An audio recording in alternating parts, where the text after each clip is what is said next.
It's like having a blessing that you don't know you've been given. There are support systems that are within Martin that may not exist in another space. Martin University is in the business of creating success stories. Success stories like me. Welcome to Let's Talk Live with Martin U, the live podcast bringing much needed conversations to the table. Let's Talk Live with Martin U is an exciting, reverent, and educational podcast that digs deep into current topics, community involvement, and stories of our alumni successes that only Martin University can deliver. I am Tia King, and joining me today is alumna and owner of Three Sisters Garden, Miss Cheri Hood. Thank you so much for joining me today. Thank you for having me. How are you on this beautiful Friday morning? Doing good, doing great today. Thank you. So, tell me a little bit about your background and what you do professionally. My background, I started out wanting to go to law school. So majored in criminal justice, got a BS in criminal justice. Then I switched over to Martin to finish my accounting degree. I came to Martin because I heard that there was this fabulous professor there, and he had this excellent. Well, I only went there for one class, but I ended up getting a degree there. I Nice, enjoyed the nice, nice. experience. So I really enjoyed the experience. And So who now is this I'm in. professor? Oh, I knew you would ask me that. Oh, he taught, and it's like I see his face, but I can't think of his name. Oh my goodness, that's terrible. I will come up with it before the end of the show. Ronald, that's all I can think of right now. He was the phenomenal professor. Phenomenal, yes. I want to say Clark, Mr. Clark. Yes. He Nice. taught us words and how these words benefit us each and every day of our lives, and digging into it, and taught us we had to develop this black book. And I still have mine today, and every now and then I open it, and we had different categories in this black book that just taught you about different things in our race, and it's like an encyclopedia of blackness. Nice. Do Yeah. you feel like attending Martin University definitely helped diversify your outlook on like your work experience? My outlook on a lot of things in life, because basically a lot of people figure going to a black university that's considered a black university, you won't get a good education, but I had phenomenal professors. They were great, and we had to learn. We had to buckle down. There was no passes at all, and I just learned a lot. And the classes were smaller, and we just were able to get more out of everything and bond with the classes and your classmates. You knew people's name, you know, it it was good. You know, your people in the office, you get to know everyone just about on campus. So you graduated in 2000, and I know that has been, sorry to break it, 22 years. Have you seen like a progression and a difference within the university since you've graduated? I'm not really sure. I'm sure it has progressed. I attend sometimes functions there, but I'm not really up to date with the going ons of everything. Understandable, understandable. With your business, you are the owner of a brand and an organization, and I wanted to hear a little bit about it. What is it? How was it founded? And what do you do? Well, Three Sisters Garden is a homestead here on the far east side of Indianapolis. I got started basically out of just wanting to feed my family, my friends, and neighbors, just grow food in my backyard. So that's why we call it a homestead. So I went out looking for other farmers, and I ran across a few. I just wanted to develop my backyard into a garden oasis. Well, in Hmm. the process, I end up working other projects within the community. And right before the pandemic, I didn't know it, but I started without intention, developing my own homestead after all these years.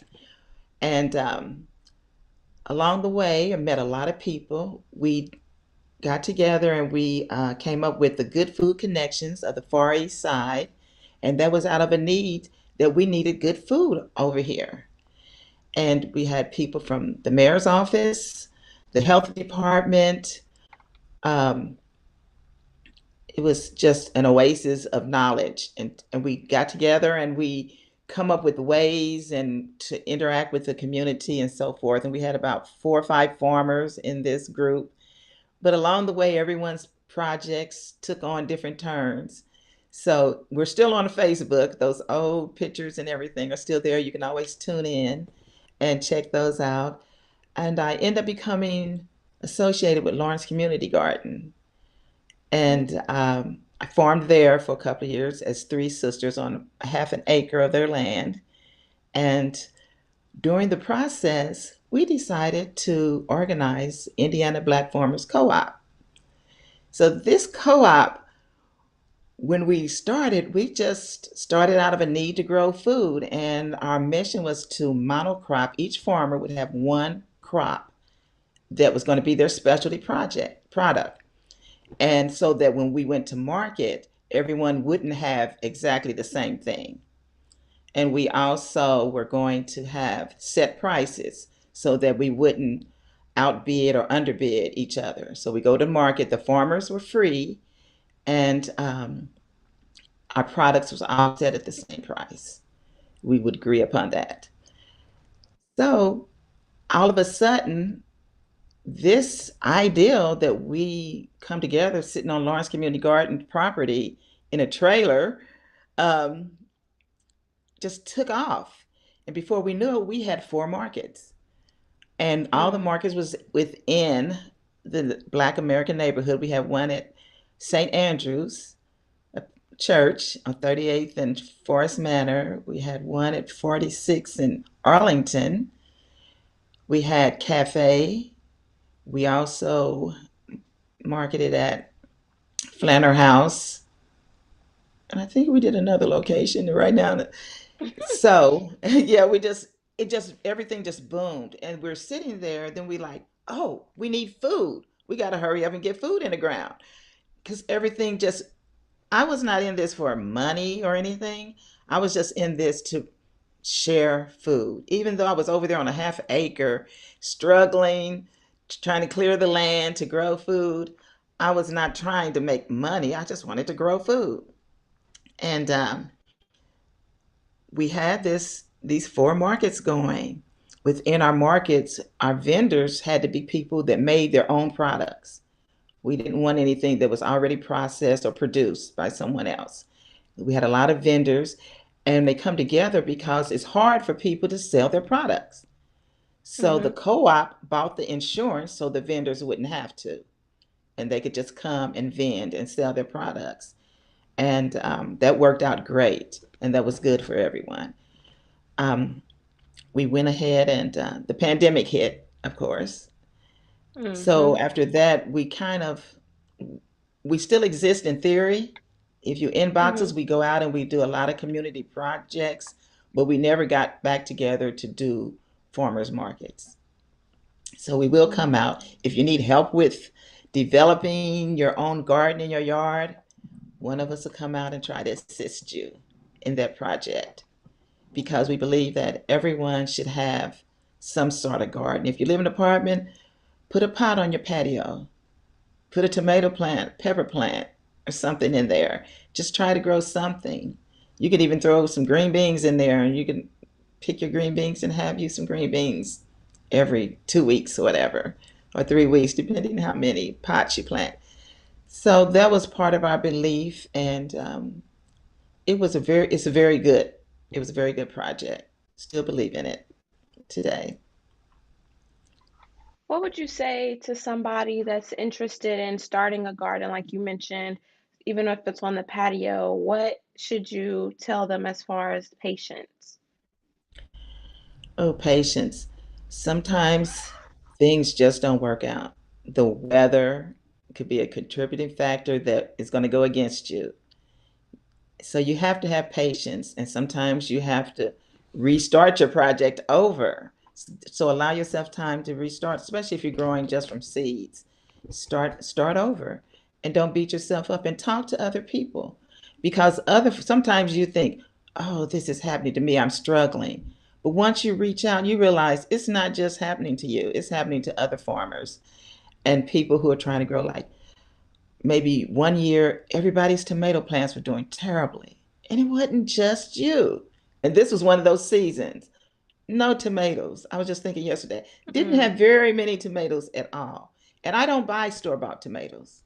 I have to be very mm. desperate for some sort of recipe to buy a store-bought tomato. During the winter time, it's like, no, I'm just not doing it. It doesn't have any taste.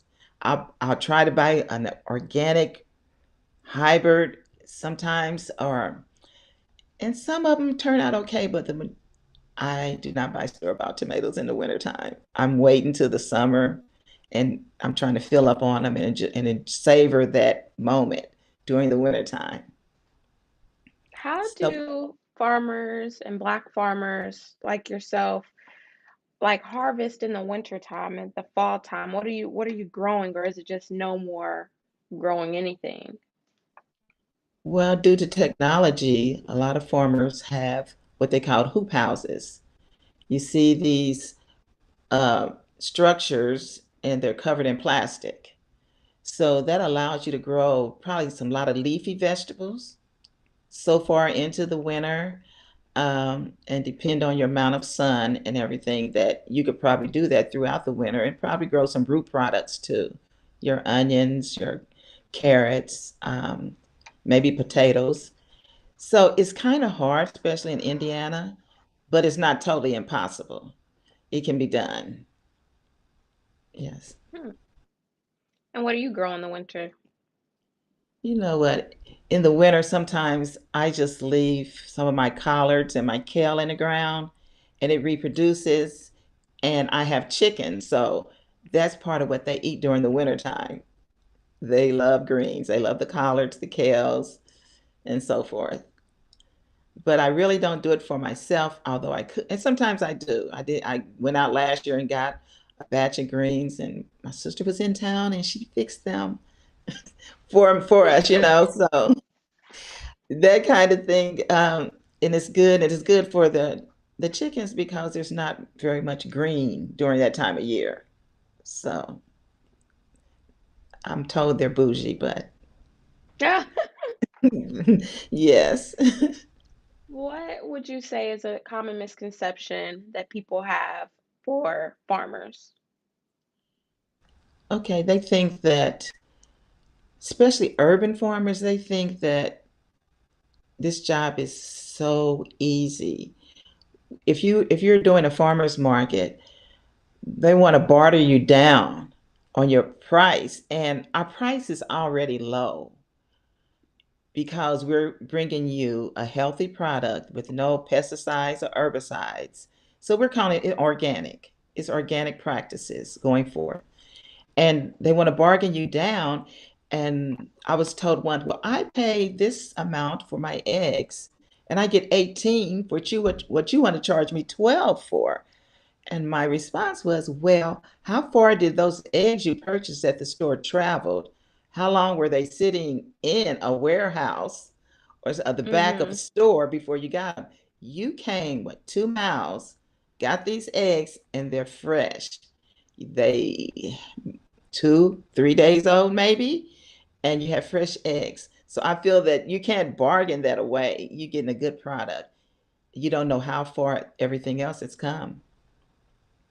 So that's one of the things that is really hard in this business because Yeah, I can definitely see that.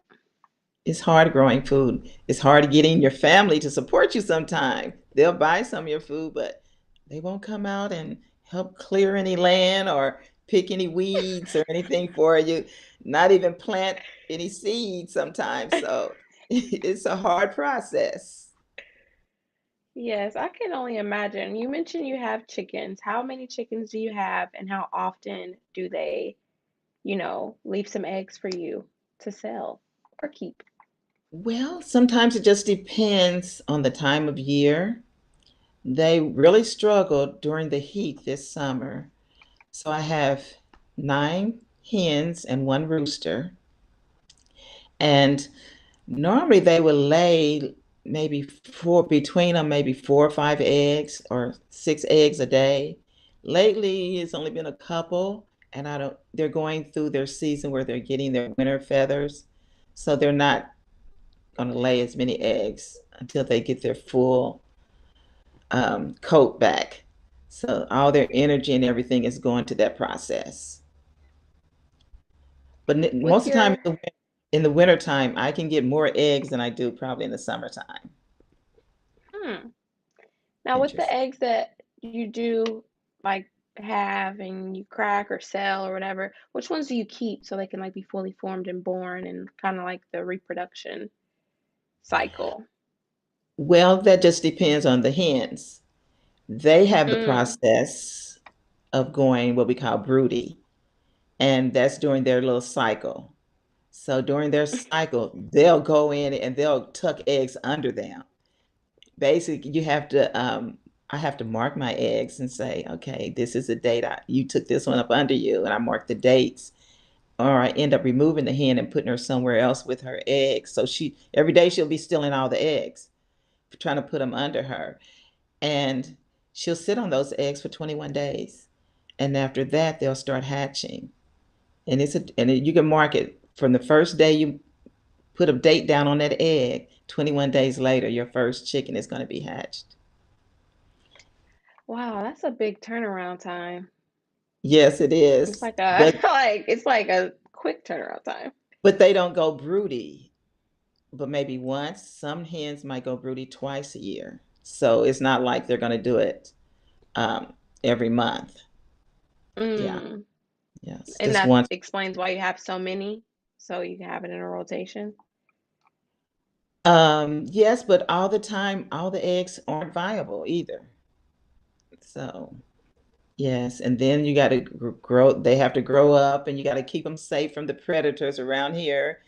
And then sometimes if you have roosters, you don't want more than one rooster in the hen house.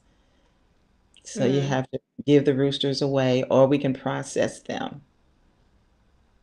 This is really informational for people that have no idea what farming looks like or what it takes, and even if it's just in your backyard. Because where is your farm located? So right now, my homestead is here at my home, like I said, on the far east side of here in Indianapolis and Lawrence. And I also farm in Lebanon, Indiana. We farm on St. Peter's Episcopal Church. We have a half an acre that's allotted to four of us farmers here from Indianapolis. I have a third of acre there. A third don't sound like much, does it?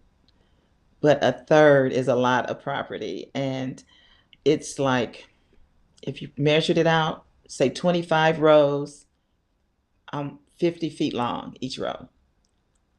So And that's all if, you. and that's all me. Yes. And that's a lot of rows. So during the winter process, people think that, well, farmers don't do nothing during the winter. They just lay around and just eat and get fat. No. I'm sitting up here trying to plan what I'm going to put on those 25 rows for next spring. I have to rotate those products. So the first 3 rows I had beets, but I can't put beets there again this next season. I have to put something different because we don't want to deplete the soil, the nutrients in the soil. We have to add things that's going to help replenish the soil and keep it healthy. And that's part of what organic farming is. We're going to rotate the crops around. And I just learned something in the last couple of weeks that George Washington Carver came up with crop rotation. I didn't know that. To one of my grandchildren was doing a story on him. Yeah, and I found out that he went to tell the farmers to plant peanuts the next season instead of cotton because the cotton, just like corn, takes so many nutrients out of the soil Mm-hmm. that it wouldn't grow good in the next years. And he went around and that's what he did. he had a traveling bandwagon or whatever to tell people how to crop rotate. And I was like, wow, I didn't know that. All we think of him is that he took all these products from peanuts. Mm-hmm. And, but yeah, and I'm like, that was fascinating to know for me. But Still learning, and you've been in a game for how many years? still learning. You always learn. But in this business, we share knowledge. I believe in sharing knowledge, um, because the more you pour out into other people, then you got room to take stuff in. So you share knowledge to build other people up. Why would you hold stuff back? A fear of that someone else will be more intelligent than you? No. Mm, Share your knowledge. Let people grow. Also, be happy, that you can see someone else take your little nugget and make it work for them or their family. Because right now, when we look around us, meat has tripled in price. Everything else, vegetables and fruits, are tripled and doubled. What do? We need to be able to grow a few things to help supplement our food bill so mm-hmm. that we can survive. Maybe we can spend that extra on the gas bill, or, you know, let's go get some cookies or make some cookies or something that will bring you some joy, a pleasure during all these times when so much bad is happening. So even getting out in the garden, um, and working brings me peace. I can relax, especially in Lebanon because it's so quiet, except for maybe the goats across the road when they're over there making noise or whatever. Um, but I find a lot of peace in when I'm out there and I'm just working in the land, and it's just good for the soul.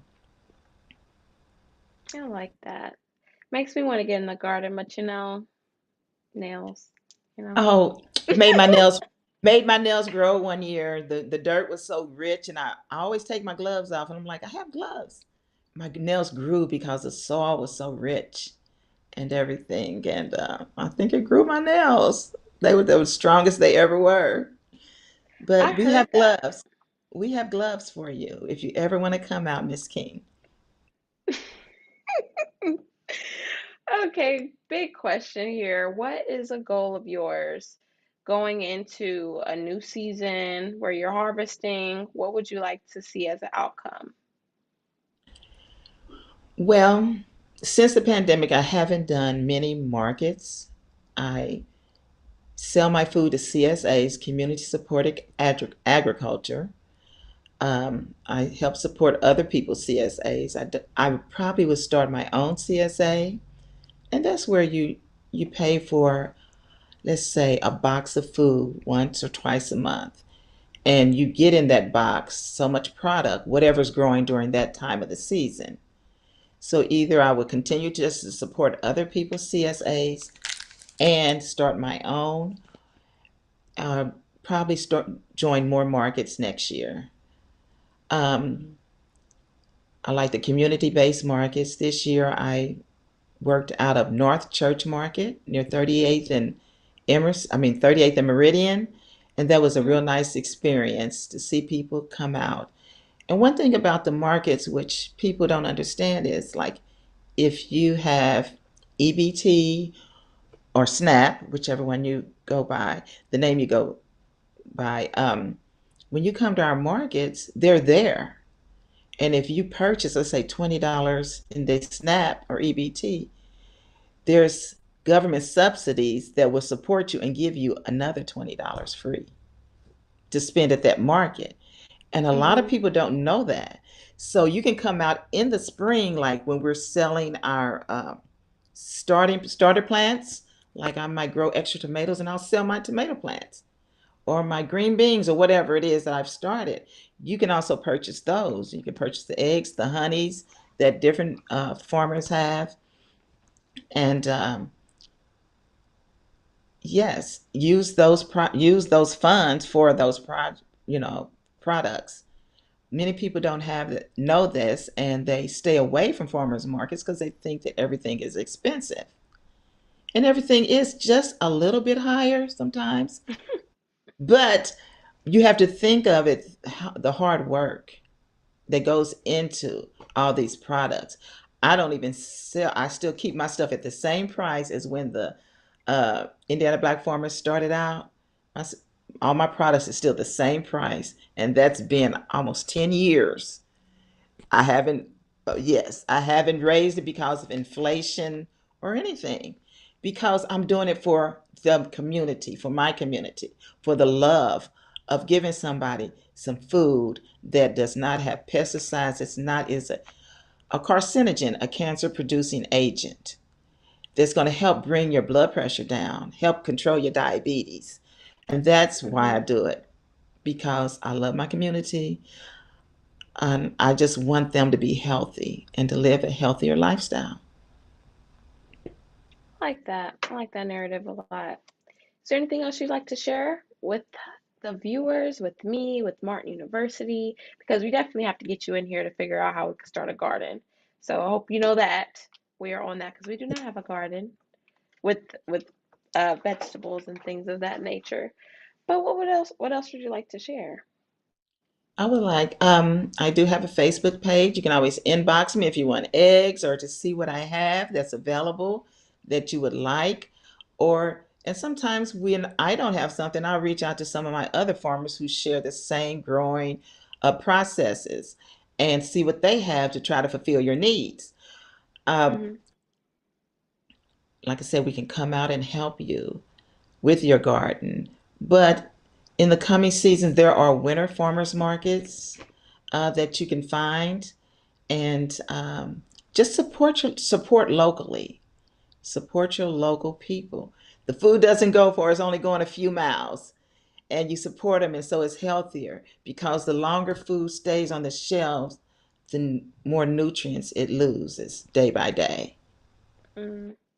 So the sooner you can get it from the farm to your table, the better off it is and more healthier for you. And it tastes so good. Tastes so good. One more nugget. I'm sorry. Go ahead. What what made me get involved in this years ago? I never ate broccoli growing up. We just didn't have it. We Hmm. didn't. My mother didn't prepare it.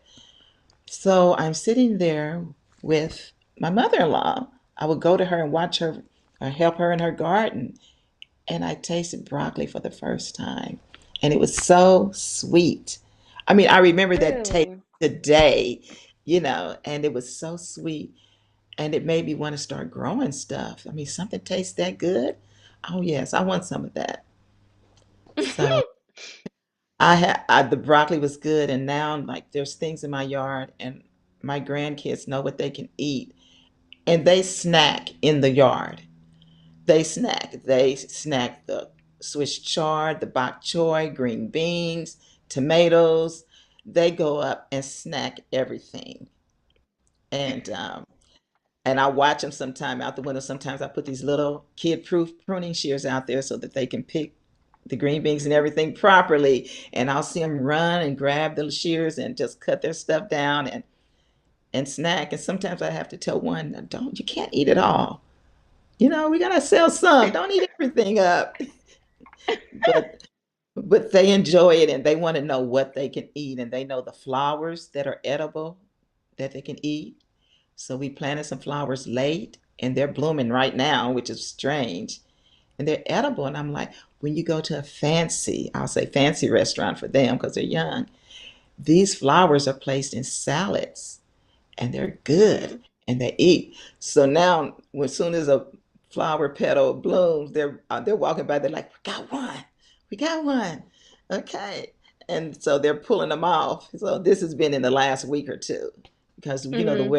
weather has fluctuated a lot. So they're like, "We got one," and then so I seen one the other day and I got it before they did.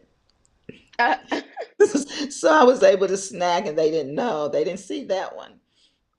But I told them that the leaves are edible and so are the flower petals. And they like this. They really do. They enjoy it. So I'm passing on the knowledge to them and trying you to are. teach them so that they'll know how to support themselves if they have to. And that's what we have to This do is each true. time. Each one teach one. You know, you don't have to do it, but if you need to do this, or if you find that you have a love to do it, then you'll be able to. You'll have that foundation, and then pass it on to someone else and help them. And that's what That's it's all about. about. Yes. Look at us. It's almost like you my auntie or something. Yeah, it does, doesn't it? Well, thank you so much for joining me today on Let's Talk Live with Martin Yu. Again, this is Miss Cheri Hood. She is the owner of Three Sisters Garden and a proud alum of Martin University. Thank you so much for sharing your knowledge and expertise and spreading the knowledge of Black farmers locally within the city of Indianapolis. I am your guest host, Aunt Tia King, and I will see you the same place, same time, right here next week on Let's Talk Live with Martin Yu. Bye. Bye. It's like having a blessing that you don't know you've been given. There are support systems that are within Martin that may not exist in another space. Martin University is in the business of creating success stories. Success stories like me.